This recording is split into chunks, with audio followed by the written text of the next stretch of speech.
আসসালামু আলাইকুম। জাহান্নামীদের মধ্যে যাদের সংখ্যা সবচেয়ে বেশি হবে তারা হচ্ছে নারীরা। অতএব আপনি বলতেই পারেন যে জাহান্নামীদের অধিকাংশই হবে নারীরা। বুখারী শরীফের 28তম হাদিসের মধ্যে আসছে, আল্লাহ নবী সাল্লাল্লাহু আলাইহি ওয়াসাল্লাম বলেন, উরিতুন নার, একবার আল্লাহ তাআলা আমাকে জাহান্নাম দেখায়।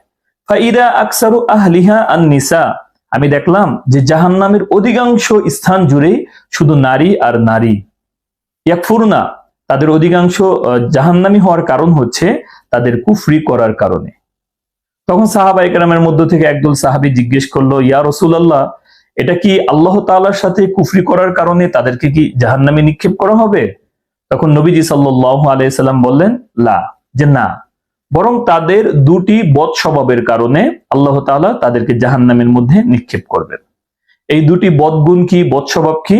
এক নম্বর হচ্ছে ইয়াকফুরুনাল আশির, এই যে স্ত্রী যারা আছে, নারীরা যারা আছে, তারা বেশিরভাগ সময়ে স্বামীর প্রতি অকৃতজ্ঞতা জ্ঞাপন করে থাকে, স্বামীর সবসময় নাশুকরিয়া আদায় করে থাকে।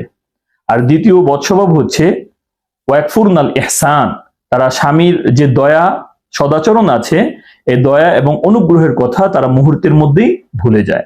তাহলে উল্লেখিত হাদিসের মধ্যে আল্লাহ নবী সাল্লাল্লাহু আলাইহি ওয়াসাল্লাম দুটি বদস্বভাবের কথা বলেছেন, যে দুটি বদস্বভাব নারীদেরকে, অধিকাংশই নারীদেরকে জাহান্নামে যাওয়ার কারণ বলে বিবেচিত হবে।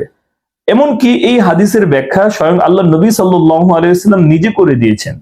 আল্লাহ নবী সাহাবীদেরকে জিজ্ঞেস করলেন, ও আমার সাহাবীরা, দেখো, লাউ আহসানতা ইলা ইহদাহুন্না দাহরা, তোমাদের মধ্য থেকে কেউ যদি যুগের পর যুগ, যুগের পর যুগ তার স্ত্রীর সাথে যদি সদাচরণ করতেই থাকে, কোনো একদিন কোনো একটা বিষয় যদি স্ত্রীর মন মতো না হয়, তৎক্ষণাৎ স্ত্রী বলে ফেলে, ফামা রাআইতু মিনকা খায়রান কত্তু, আমি কখনো তোমার কাছ থেকে কোনো কল্যাণ দেখিনি। অর্থাৎ আপনি যে সারা জীবন তার প্রতি যে দয়া, ভালোবাসা, মায়া, মহব্বত এগুলো দেখালেন, তার কোন একটা কাজ তার মন মতো না হওয়ার কারণেই সে সারা জীবনের কথাটা মুহূর্তের মধ্যে ভুলে গেল। আপনি তাকে একটা জিনিস, আপনাকে এসে একটা জিনিস আনার জন্য বলল, আপনি জিনিসটা ভুলে গেলেন। সে বলবে যে আমি কোনো সময় তোমার কাছ থেকে কোনো জিনিস চেয়ে পাইনি, কোনো সময় আমার চাহিদাকে পূরণ করা হয়নি, কোনো সময় আমার কথা শোনা হয়নি, এই জায়গার মধ্যে বিয়ে করে আমার জীবনটা ধ্বংস হয়ে গেছে, স্বামী হিসেবে পেয়ে আমার জীবনটা ধ্বংস হয়ে গেছে। এই ধরনের কথাবার্তা বলে কেমন জানি স্বামীর সারা জীবনের যে দয়া, মায়া, ভালোবাসা আছে, মুহূর্তের মধ্যেই মহিলারা অস্বীকার করে বসে এবং স্বামীর অকৃতজ্ঞতা জ্ঞাপন করে থাকে।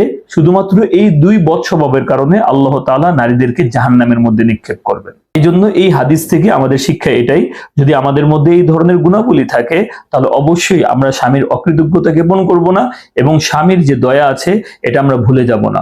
বরং সে যে আমার প্রতি অন্যান্য যে সদাচরণ করেছে, দয়া করেছে, ভালোবেসেছে, ওগুলোকে আমরা মনে রাখার চেষ্টা করব এবং শুকরিয়া আদায় করার চেষ্টা করব, আল্লাহ তাআলার কাছে বেশি বেশি করে দোয়া করার চেষ্টা করব। তাহলে হয়তো আমরা এই হাদিসের মেজদাক হওয়া থেকে বেঁচে থাকতে পারবো।